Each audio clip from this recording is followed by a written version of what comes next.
President Trump's address detailed his plans to combat rising costs across the country and in the Central Valley, with the president remaining resolute on tariffs and announcing the potential of additional tariffs starting in April.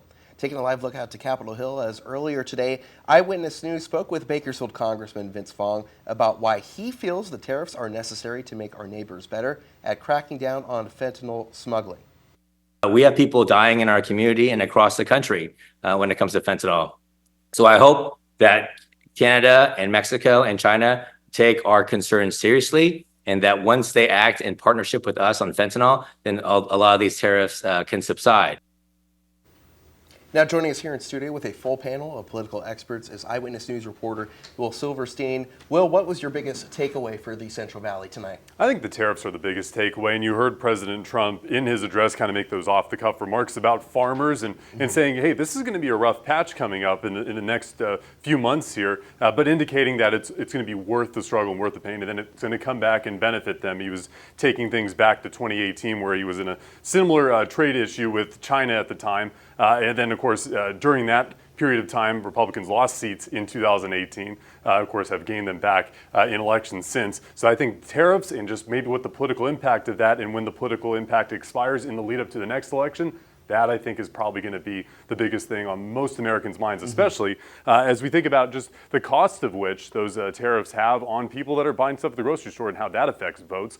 But now joining us to discuss both the substance and the theater of the night are political strategists Brittany Martinez and Matt Klink. Matt, starting with you, did Trump make a good pitch to Americans on these tariffs?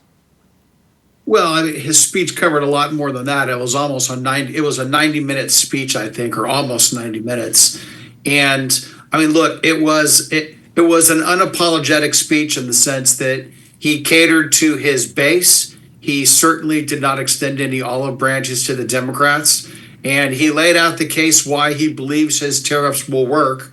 Again, the proof will be in the pudding. And, look, voters don't care about macroeconomic trends and inflation and the consumer price index. They care about whether they can afford eggs and milk and diapers. And I'm sure that farmers care about whether they have markets for their crops. So, again, if Trump doesn't deliver, the voters are fickle and they will turn on him.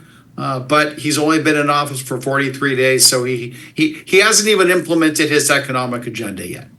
And Brittany, to the point that Matt was making about olive branches being extended, you can make the point that he didn't extend many olive branches, even saying at the start, they're not going to stand up and talk and, support, and of course referring to Democrats about the policy, even the good things. But in the same respect, too, Democrats did exactly that. They didn't really stand up and applaud for most things. You saw some applause, but it was very reserved and sitting down. What did you make of the night?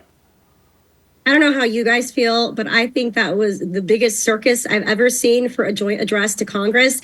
I mean, it was absolutely ridiculous. You're right. I don't think Trump went in there trying to extend any olive branches. It was a stump speech. That's what I heard from the very get-go. And of course, Democrats, right, are in a position where they're hearing from their constituents who are not happy with Trump, even though he's only been in office for the month, that they need to fight and they need to push back. And so what you see on the Democrat end is them trying their version of theatrics. I will point out, though, that you didn't see that coming from leadership. Jeffries, Pelosi, who's, Speaker, the former Speaker Pelosi and all of those folks. And I think that's a testament to what the progressive wing of the Democrat Party is doing versus kind of where leadership is trying to steer them. I think that you're going to continue seeing that. It's a lot easier to fight a common enemy when you're in the minority, but I'll also say that in those moments, it's also easy to kind of fight amongst yourselves. I think we're going to continue seeing that in this Congress.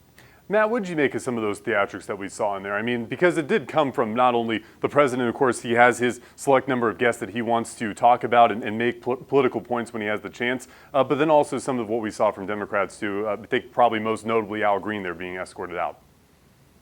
Yeah, Brittany, I think you're right. I mean, it was sophomoric on their part. It was largely ineffective. They held up, little plastic signs with varying messages on them. They couldn't even get coordinated on what color they were wearing. Some wore pink, some wore black, some wore white.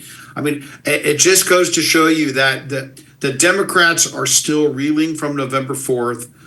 They have not figured out why they lost and what they need to do to change it. And I think that, I mean, look at their choice tonight of who they chose to give the response. Senator Slotkin, a moderate Democrat from Michigan, great choice. The messaging was just the same old stuff that we heard in November. And until that changes, the Democrats are going to continue to, they're running in circles right now.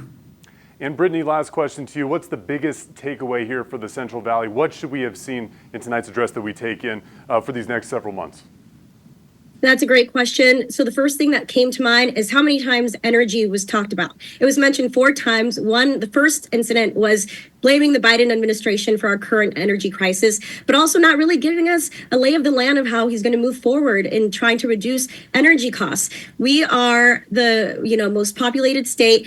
The gas prices, I just looked it up, in California are $1.76 higher than the national average. I think that's something that needed to be talked about more with more specificity and really honed in on, because this is what people care about. It's those kitchen table issues. I wish we'd seen more of that from the president tonight. Unfortunately, I didn't buy it, and that's something that's going to be really big for the Central Valley. Well, the governor has caved in on some Trump demands as far as things like CEQA are concerned. It'll be fascinating to see if there's going to be anything and any changes to that built-in dollar as far as gas prices are concerned, as well as Trump and Newsom continue their interesting negotiations and dance. We heard a lot from President Trump tonight. We're going to hear from the other side of the aisle right here in California with Representative Latifah Simon, who has the progressive response to the president's address tonight at 11 p.m. on our sister station, KBAK CBS. Brittany, Matt, thank you so much. Kyle, back to you.